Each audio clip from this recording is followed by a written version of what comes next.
I'm Jim Shooter, and I was editor-in-chief of Marvel Comics, did a lot of other things, and I'm watching The Brothers Boyd.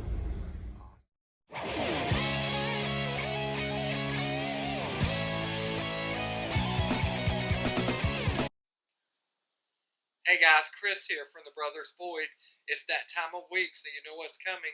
Another exciting episode of From the Pullback. The week is November the 2nd, and we are looking at what Josh and I picked up at our local shop. We headed on over to Carolina Comics and More in New Bern, North Carolina on Wednesday to see our good friend Andy and see what kind of books we had to pick up. So let's see what I had, and then I'll throw it over to Josh, and you can check out what he picked up this week. My pickups this week start with Marvel. So I actually had three Marvel comics this week. My first pickup was Star Wars, issue number 29. Charles Soule has been writing this book, and he's done a really great job on this story, telling us what happened to the main characters of Star Wars between Empire Strikes Back and Return of the Jedi. He's done a really good job. I've really enjoyed it. Of course, we all know Han was frozen in carbonite, so he pretty much didn't have a whole lot to do at all except to get from Plan A to Jabba's palace, I guess. But we are seeing what Luke, Leia, Chewie, Lando. We see what's going on in this story, so it's been really good so far. My second pickup of the week was She-Hulk number 7. I've been reading this since it started back. Rainbow Rowell is the writer, and it has been really good. The artwork's really good. I've really enjoyed it. No fourth wall breaking yet, but that may not be where she's going with her story, but I'm still enjoying it, telling a really good story. We kind of see her going back into the lawyer field, and I heard a rumor that Dr. Doom was in this issue, so I can't wait to read it and see how that works out. My fourth and final Marvel pickup for the week was Predator number 4. I picked this up on a whim. Actually, the first cover I got was issue number 1, was a Scotty Young cover, and you know how much I love Scotty Young and his covers and his writing. So I picked that up just because of the cover, got to reading the story, and it's a really good story. The artwork in there is really good, and it's been a good story so far. And we're on issue number 4. I was picking up the variant cover this week. It is a more like a feudal Japan cover. It's a Sakai cover, and it is a really cool looking variant cover. Now let's move on over to my DC pickups for the week. My first DC pickup is something that I've been reading since I started recollecting comics back in 2019. Just before the pandemic started, I kind of got back into it. And so I love Batman, so I started reading the regular Batman series. And we're on issue number 129 this week.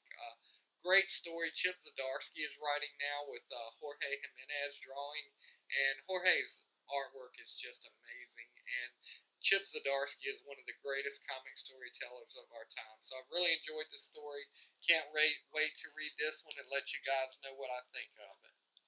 My second DC pickup of the week was the new Joker run. We've got an ongoing series called The Joker, The Man Who Stopped Laughing. Issue number 2 came out this week. I read issue number 1. I really enjoyed it. Great story, great artwork. It's been a lot of fun to read, and I can't wait to dig into this number 2 issue.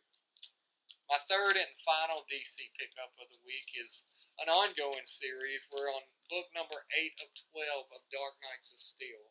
Tom Taylor is amazing when he gets these characters to play with, and you give him an Elseworld story. So we're kind of seeing the DC characters and heroes set up in medieval times. It's been really good. I've enjoyed reading it. Can't wait to read this one, and can't wait for the rest of this series to come out so I can just sit down and read the whole thing through all the way. My last pickup was kind of a on-the-fly pickup. It was something that I knew was coming out, just wasn't sure when it was coming out.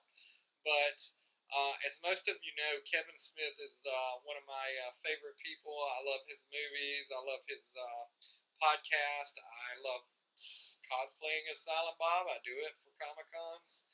And he has signed a deal with Dark Horse Comics to release a run of comic books. I believe he's already got one out, and it's under the name Secret Stash Press is what he's using as their logo along with Dark Horse Comics. And this week we got Quick Stops number 1, and basically it is a bunch of stories from the world of the View Askew-universe. So we get to see a lot of our favorite characters like Dante and Randall and Silent Bob and Jay and lots of other characters from that. Hopefully we'll get Banky in there. Who knows? We'll see when we get to read it. But Quick Stops #1 came out this week, and I picked it up. I will let you guys know. And that's all of my pickups for the week. I'm going to throw it over to Josh, and we'll see what he picked up for the week. A few moments later. Hey guys, Josh here with the Brothers Boyd to tell you about what I picked up this week. My first book was a DC book. It's Dark Knights of Steel. I believe this is number 8 out of 12. This series is getting close to wrapping up. My second book was a Dark Horse book. It's number 4 of 4 of Survival Street. It is the dystopian Sesame Street book. I'm really looking forward to finishing this series out. It's been a really fun read. And my final pickup this week was CNS Comics The Captains #1. This is from our good friend Wilson Lee, who wrote Tol'Asha of the Stars. We reviewed that a few weeks back if you want to go back and check out our video. And to be sure to check us out. This weekend, me and Chris will be in Wilmington at the Comic Toy and Hobby Shop show on Saturday from 10 to 5 at the Moose Lodge. And on November 19th, we will be in Havelock at the Havelock Comic Con. Check us out at these places, and until next time, like and subscribe, and see you at the shop.